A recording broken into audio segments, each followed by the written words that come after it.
Well, today's shir is dedicated in memory of Sima Braina Bas Chana, my mother, on her yahrzeit. And today's daf is Pei Dalid. And we got up to Iboyes Ema, which is approximately 10 lines down from the top. But before we get to Iboyes Ema, let's just backtrack a little bit about Ha'amodav HaRocha. And it seems that in order to do a pidyon, you need to have the animal stand on its four legs and brought in front of the Kohen, who's going to do an assessment and determine what the value is so that you can establish a pidyon, a kesef pidyon. However, the Gemara has two deos about whether or not Tamod v'harocha is a requirement in the case of Kodshe Bedek Habayis. So the Gemara says on the top, it says Lifrikinu v'lusinu, should we redeem after Shechita, and then it becomes a Shechita Re'uya, and therefore we are Chayev in Kisi Adam? The Gemara says no. We don't have the option of redeeming, because in this case of Kodshe Bedek Habayis, because Be'inan Hamod of Arocha. And now you're talking after Shechita. Once the animal is dead, it certainly cannot stand on all 4 feet, and therefore it doesn't lend itself to Hamod of Arocha, which is a prerequisite for pidyon. And therefore, if there's no possibility of pidyon, then it becomes a Shechita Shenaruya because it's not matter the Achilas HaBasar. But now the Gemara points out that the issue of whether or not Hamod of Arocha is a requirement is a machlokes, tanoi, keman. So what principles are you applying? I mean, you're certainly applying the principle of shchita shenaruya lav sheish shchita, but you're also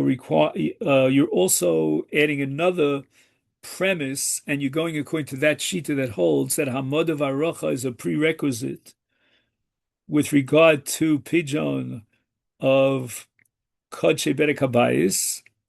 And after the shechita, once the animal is dead, since there's no possibility of hamod arocha, therefore it doesn't lend itself to pidyon.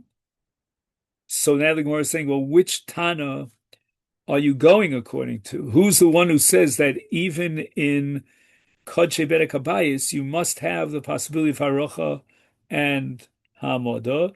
Ikar Rabbi Meir. So that's okay because the Omar Hakol Hoyu B'Chlal Hamod V'Harocha, meaning even Kodshe Bedek Habayis are included in the requirement of Hamod V'Harocha, and therefore there's no pidyon. Yeah, but wait a second. You haven't fulfilled your second requirement, namely interpreting our Mishnah according to the Mandiyam Shchita Shenaruya Lav Shmei Shchita. Omar, isn't it Rabbi Meir who holds Shchita Shenaruya Shmei Shmita? And if, on the other hand, you want to say that the reason why Bedek Habayis lends itself to pidyon is because you don't require Hamod of Harocha in Kodshe Bedek Habayis Kirab Shimon,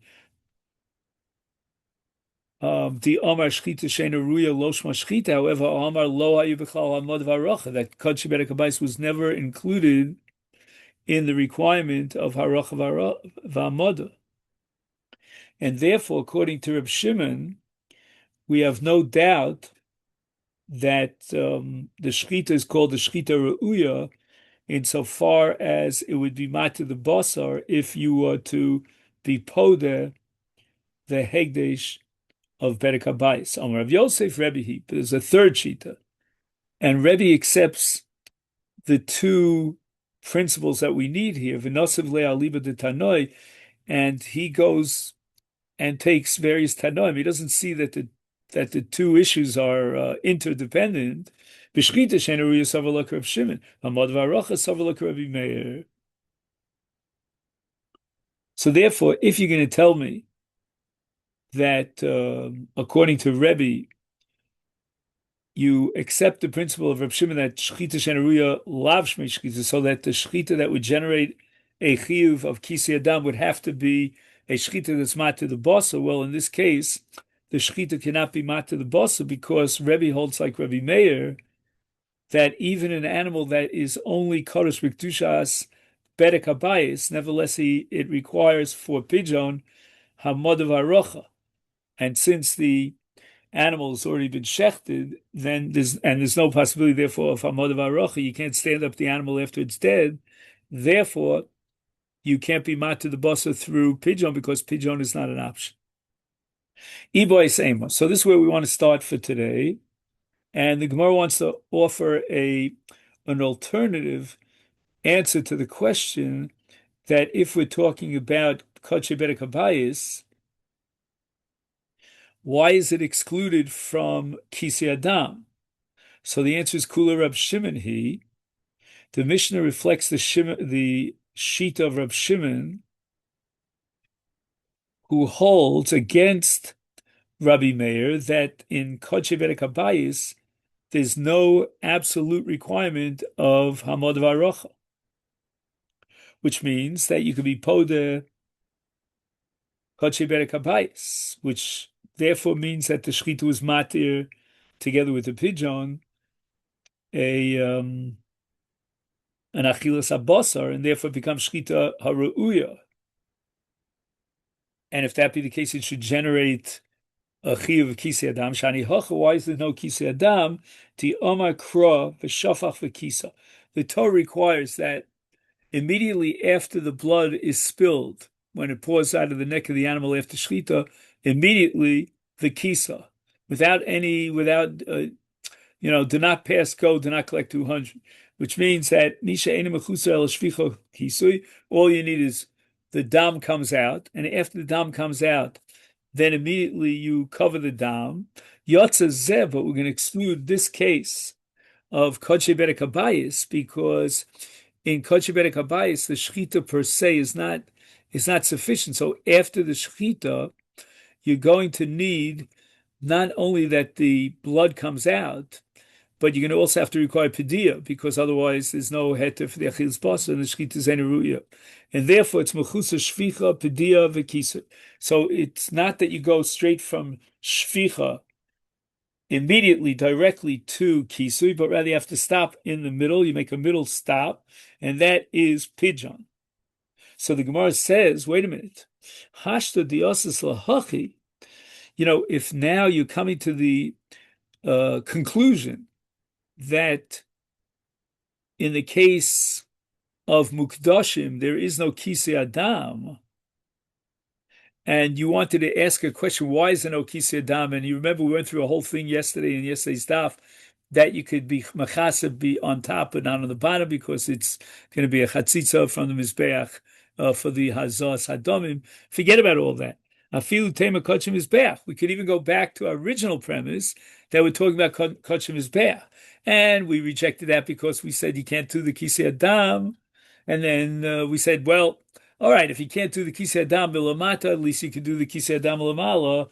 But misheni mechusa shvicha v'kisui yotza zesh mechusa shvicha greira v'kisui. So again, the reason why we rejected interpreting our Mishnah as referring to a case of Kodesh Mizbeach is because we got into a whole issue about Greira. Greira means that the dam in the Olas Ha'of needs Hazah directly onto the Mizbeach, and now you're going to set up a layer of earth below the dam, and then you aren't Makayim dam. So we said no. Why don't you just do the dam directly onto the mizbech and then do a greira, and then you could scrape off the dam and put it wherever you put it on top of the earth and then cover it with earth. So therefore we never understood why is it that in Mukdashim there's no Kisei Adam, but now we have an answer because you need greira. And since you need greira, that again is going to be a mafsik. It's going to be a station, a stopping station between the Shvichas Adam and the Kisu. Marbra Vashi Omar. Why do we assume, as the Mishnah does, that in Mukdashim there's no Kisei Adam, Omar Krochaya or Of, Ma chaya she'eno kodesh, af of eno kodesh. The Mishnah, I'm sorry, the Torah has a hekesh between chaya and of with regard to kisi adam. Now, what do we gain? What do we derive from the fact that chaya and of are mentioned together in one fell swoop? Chaya o of. We say the following: chaya is excluded from the mizbeach. There ain't no such thing as a carbon that goes on the mizbeach of chaya. So to oaf is referring to that kind of oaf which doesn't go on to the mizbeach. And that's called af oaf eno kodesh, meaning the only oaf that categorically requires kisi adam in the pasuk is the chaya that's dumya da oaf, and it's eno kodesh. So your discussion about why Malika in an olas oaf would not generate a chi of kisui, the answer is because it's not similar to chaya, which is excluded from the mizbeach. So we're talking about an oaf that is chulin and not kodesh. So Gemara yasi my chaya she'ein b'mino kodesh af oaf she'ein b'mino kodesh. There are two categories of fowl, of birds, that are brought on the mizbeach, and that's called torim and bnei yona. And otzi torim ubnei yona sheyesh b'mino kodesh. If we're comparing oaf in the context of kisi adam to chaya, and chaya doesn't go on the mizbeach, then we need for kisi adam an oaf that doesn't go on the mizbeach. And if that be the case, then why don't we say the following, that we should exclude torim ubnei yona even if they are chulin, because it's not similar to chaya in the fact that yesh b'mino kodesh. Meaning that even though this tar or this ben yona is not kadosh, but the min itself is a min of kodesh, a min that lends itself to the mizbeach. Lo, Gemara rejects the kichaya. How far do we go with this equation between of and chaya in kisi adam? Ma chaya lo chilakta, but in the case of chaya, we don't differentiate. We don't say that there are chayas that do go on the mizbeach and require kisi adam. No. It's a flat, all-inclusive, absolute halach. It's af of lo techalik. We're going to say that all ofos, without an exception, are included in kisi adam. We're not going to say, well, you know what? There are two ofos that are excluded. Okay, then. Now we're talking about a min. Now, a min are, again, I don't want to get into whole detail, but some say it's the early Christians. Anyway, they were always going to attack the Prussian, meaning the traditionalists who had the Masorah of Torah. Amalei Yaakov Mino, so there was a min by the name of Yaakov. It's very interesting that he didn't change his name to some, Aramaic name or something. Anyway, so he says to Rava, Kaimelon Chai B'chlal Be'emel L'Simonim. The Torah doesn't specify what are the two simonim of kashrus in a chaya, so you have a deer, but the answer is that we learn it from behema, because whatever the Torah says about behema includes chaya. Now let's go in the other direction. Whatever the Torah says about chaya should include behema as well. Is emonami behema b'chlal chaya l'kisi adam? Why don't we assume that just like the Torah said that chaya requires kisi adam, so too behema should require kisi adam omalei olech omakra. That's why the Torah, in response to your question, says, Ala arts to shechenu kamayim, which means that the Torah there is referring to a behema, and it says about the blood of a behema, tishbachenu kamayim, you spill it on the water. Why is the Torah spilling it like water? Why is the Torah equating the dam of behema to water? Ma mayim lo boy kisui, nobody would entertain the possibility that you cover water is af hai nami lo boy kisi. So too, the dam of a behemoth does not require kisi. Elameata, the Gemara jumps on this and says yat bilei bo. If you're taking this equation between dam and mayim, that just like in mayim there's no such thing as kisi, so too in dam there's no such thing as kisi in the case of behemoth, then why don't I go a step further and say just like mayim lends itself to tefillah, in other words, a tummy jumps into mayim and he's mitayr himself, so too you could take dam and use it as a bimkom mikvah, and you could jump into dam and it would be mitayr you. It has the same status as mayim. Omakra, ach mayon ubar mikveh mayim yetahar. The Torah used the word ach. Ach is always a mute to tell you only a mayon, which has water in it. Mayon means it's flowing water, spring water, or bar, which is stagnant water that was gathered together inside a pit through the rainwater, is mikvah mayim yetar. Dafka mayim can be mitar a person. Hani in midiachrini lo. So it's mayim either in a mayon that's naturally flowing, or it's mayon in a bar that's not moving at all. It's gathered together, but in any event, it's mayim.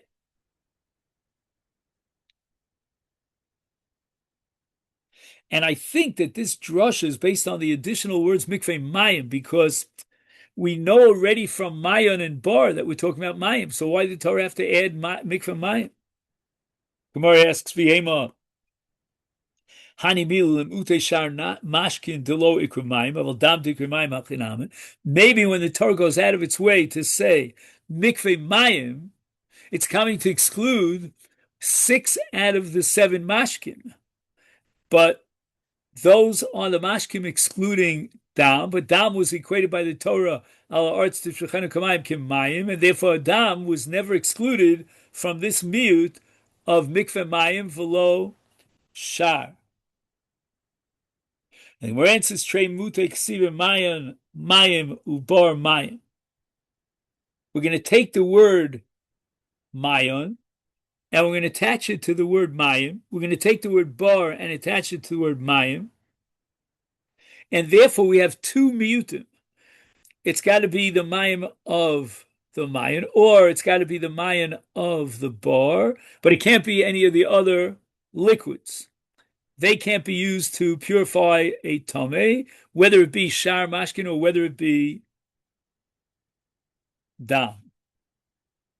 In fact, the Gemara, ema idi v'idi lemute shar mashkin. Why don't we go back to our original question, our objection, that maybe we're coming to exclude shar mashkin other than dam, and the reason why we have 2 miutim is because chad lemute zochalin v'cham lemute mechunasin. Right? You could gather together other mashkim in 2 different ways. You can gather it in a way that it's flowing, which is called zochalin, or it's stagnant. It's gathered together. That's called mechunasin. But once again, we don't have a miyut now for dam, and dam should be equated with mayim, and maybe dam could be mitayr the tameh. And the answer is tlosa miyut ksivi mayon mayim, bar mayim, mikveh mayim. Right, so we have mayon number 1, which is mayim and not other mashkin. Bar number 2, which is mayim and not other mashkin. And mikveh mayim, which is mayim to the exclusion of other liquids. And therefore, we have 2 miyutim to exclude of flowing water and gathered water, and then a 3rd miyut to exclude dam. Tana Rabbanan, we learned in a brisa, and we're talking now about the issue of kisi adam. If you have a bird or a deer in your backyard and you want to shecht it, or you chayv kisi adam, asher yatzu, the Torah says that the deer is out there in the wild and you have to trap it. But what happens if I have a deer that's in my own backyard, locked up in a cage? Kigon avasim v'tarnagolim, or for example, the small birds that are, they hop around in your backyard like geese or chickens. And in this Hamamina, we're really equating Kisi Adam with Shiluach Hakan. Anyway, Talmud Lomer say it, Mikol Makom.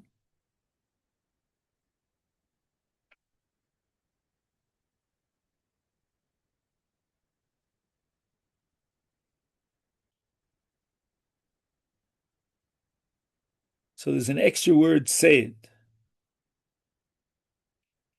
Oh, so let's read the pasuk. We read it yesterday. We'll read it again. Pasuk says, "Ish ish asher yatzud." Say it. Double language. So why do I need double language? Mikol makom, to include any kind of shchita of a bird or a chaya, even if it's local. It's not prey, but it's in your backyard. In Keimatel Moshe, Yotzid Limitar Dechet Shelo Yochal Adam Basar El Bazmon Azos. Okay, so now we begin an Agadata about, is the word frugal a pejorative word? Maybe that's pejorative. How would you say in English a word that indicates a person, calculates based on his income exactly how much money he could spend? I don't want to use the word frugal because I think frugal may be stingy. No, No, stingy would be worse. Frugal, I think, is frugal's correct. okay. Yeah, I'm not exactly sure what the word parsimonious means, but I think they have Ah, something to do with that too. okay. So we're going to start learning a Gemara called Derech Eretz. And basically, Derech Eretz means to avoid lavish spending, which could lead you to poverty. This is something that we train our children, actually. When we raise our children, we try to impress upon them that they shouldn't be spending more money than they really have. And the young adults, not always accept that, Derech Eretz. But it's a rule of Derech Eretz. And the source for it is in this word, this phrase, Asher Yotzud. And what does Asher Yotzud mean? That you went out into the wild and you hunted down a chaya and then you shechted it. And I guess the Gemara is implying here that you didn't just go into a store and buy venison, deer's meat, but rather you were very careful about obtaining meat without overspending.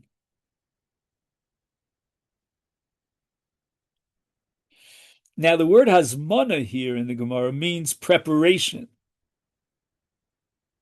And the idea of preparation is that you really have to be prepared for obtaining meat according to your budget. Taner Rabbanon, we're going to derive the same idea from another pasuk. Ki yarchiv Hashem Elokeches gvulcha, which literally translates when Hashem your God will broaden your boundary. And the next part of the pasuk, which I have here in the Torah is V'amarta ochla basar, ki sa'ava nafshcha lechol basar, b'chol vas nafshcha tochal basar. So it says that you could slaughter the meat, and it says to slaughter them from cattle, which means bucker and sown, from your flocks. We'll see the Gemara is going to make a big deal out of that. That when you invest in buying animals, don't buy these gigantic big animals, but rather buy the smaller animals like sheep and goat and so forth. When you have a need to eat meat, eat it. You have a craving for meat. Meat is very I mean, it's very healthy in protein, high in protein, and it can give you energy. But, be careful. Don't eat it regularly. Don't overdo it because it's expensive. And therefore, the Torah gives this introduction, Ki yarchiv Hashem Elokecha gvulcha, which probably means that you broaden your boundaries with wealth. And even though you might be wealthy, even so, you should be frugal with regard to spending lavishly on meat. Yochel yikach odom min hashuk v'yochal. So you might think, you know what? You have a desire for meat, just go out and purchase meat. Tamalom v'zavachta mikarcha umitzonecha. Now it says me, mem, from your cattle, mitzoncha, from your flocks. And don't go out there and buy it from the marketplace, but it should be mibkarcha, which literally means from your cattle, your flocks. Yachol yizbach kol bekaro, kol tzon v'yochal. Imagine he shechts from his own cattle, his own flock, but he just wipes himself out. He keeps eating regularly meat because he desires meat. He slaughters it, and then he's left with nothing. This is a source of income.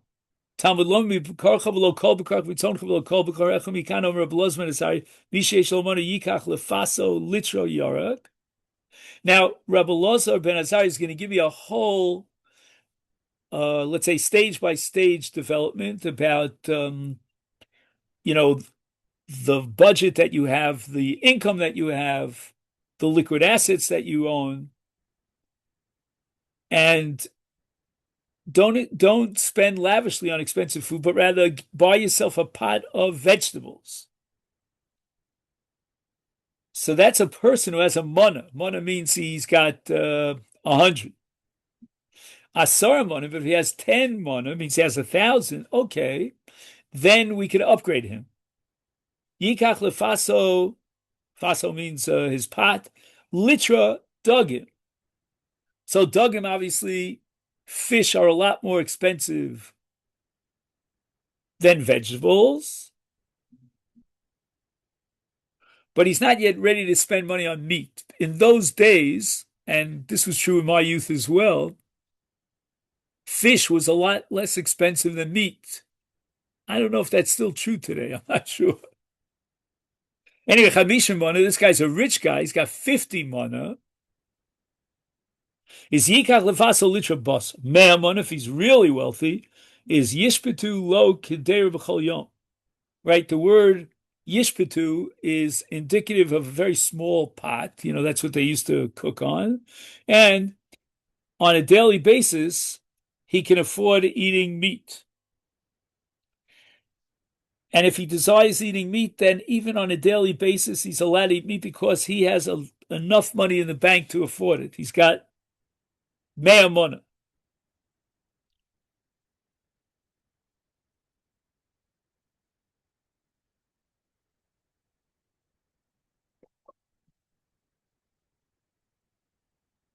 So now, it seems from Rabbi Loz ben Azariah that when you get to the point of chamishim mana, and certainly mea mana, then and only then do you indulge and allow yourself to buy meat. So those are the higher levels of the financial strata. But let's say you're the average Joe, ve'inach emas. If you're the average person and you're middle class, you don't have the 50 mana to spend, how often should you be eating meat? Erev Shabbos, Erev Shabbos. Once a week. L'chvod Shabbos. Now, I'm not sure why he says Erev Shabbos. What about Yom HaShabbos? I mean, Iker Suda is by day. Let's just see if by chance he...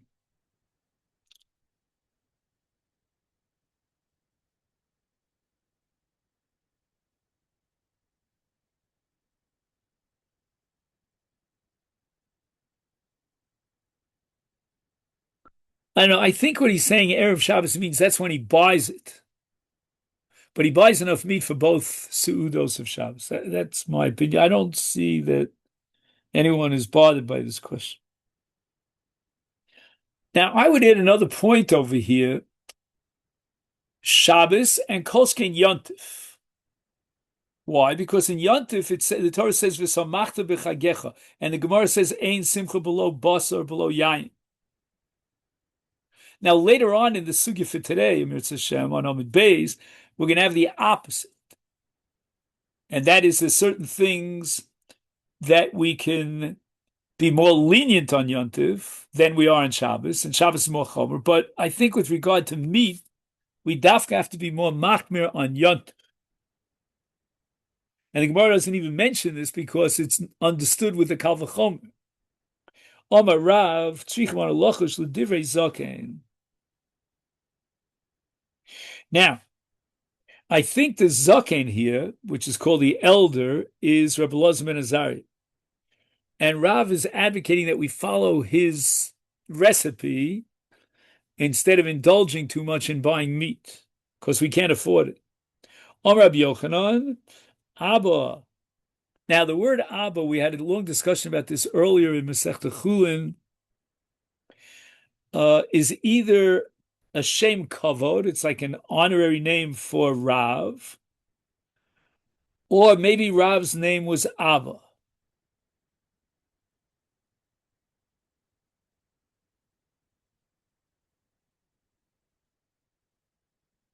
And Abba was from a healthy family. You know, the genes and the bones were very healthy.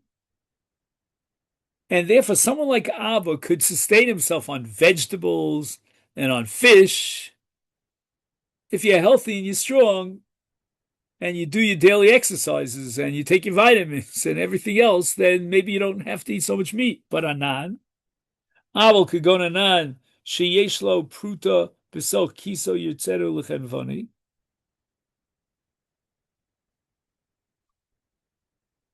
We're not so healthy.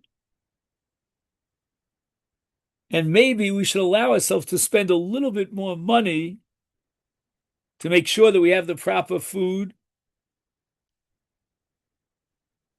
And Rav Nachman takes it one step further, could go to Anu, in order to acquire that, that proper nourishment food, we can extend ourselves to the point that Lovin V'Yochlin will even borrow money if we don't have enough money in order to buy food. And this is a gewaltige chiddush of Rav Nachman, because we don't like to borrow money.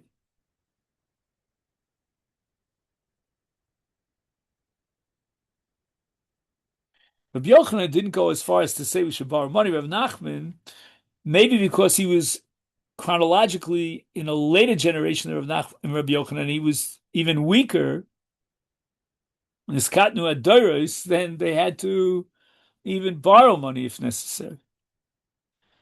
Okay, Kvasim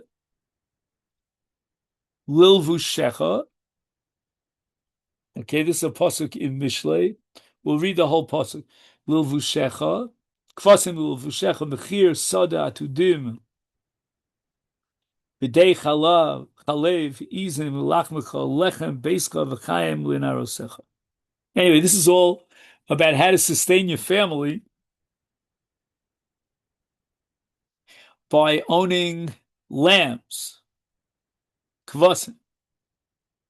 And the pasuk starts with saying lilvushecha, meaning you shear off the wool from the lambs and you make clothing out of it. So that's number one. Number two, the pasuk says mechir sadat hudim, that a person, even if he has to sell his field, which is called a sadeh, which is really like a kind of a real estate, but for the sake of buying these small animals, he should sell his field. Why? And not the opposite way around. And what it means is that a person could sustain himself with these flocks of small lambs and so forth and so on, sheep and goats, because they produce meat. I'm sorry, milk. And that provides an income. And the wool for clothing for his family. So I don't know if I ever mentioned this to you. My father raised us on the stories from his town in Lithuania, where his family supported themselves from a goat. Did I ever tell you this? These are stories my father used to put us to sleep with, these stories about his goat. This goat was very loyal to my father. He used to go with him to Cheder, and the shkotzim wouldn't start up with my father because of the goat. And the goat produced milk, and the milk produced cheese, and that's what they sold, and that's how they supported themselves. It's mind-boggling. How can you support yourself from milk of a goat? Then my father always tells the story that the wolf attacked his goat. And a goat is much weaker than a wolf. But yet my goat, my father used to say, it was able to hold his own against the wolf, except for one problem. While they were battling each other, the wolf dug his claws into the neck of the goat, and the goat became a treifa. And that was the saddest day of my father's life, when they had to sell the goat for its meat because they could no longer produce milk to sell it to the Jews in Plisa, because it was a treifa. The milk of a treifa is also. Anyway, the pasuk continues, V'dei chalev izim, milk of goats should be sufficient. So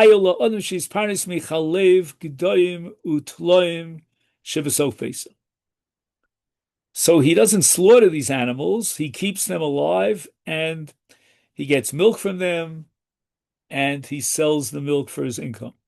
Now,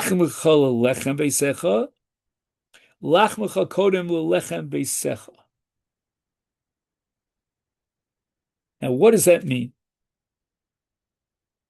So I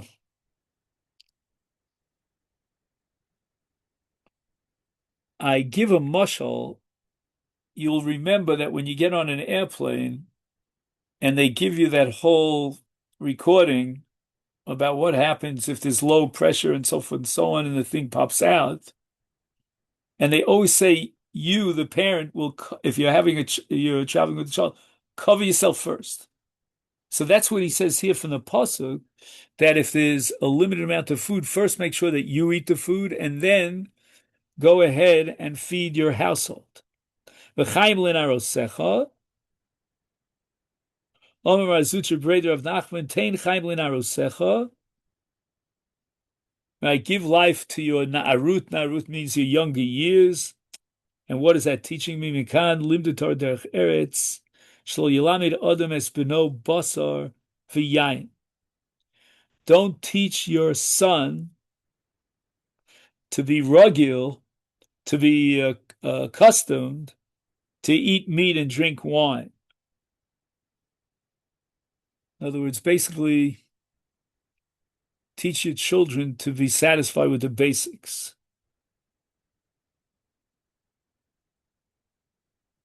The son of the Rambam, his name is Rabbeinu Avram, wrote an entire book, a Sefer Musar, on this principle. Okay, now we go on in the Agadata about seeking these small animals, the flocks, in the name of Rabbi Yochanan,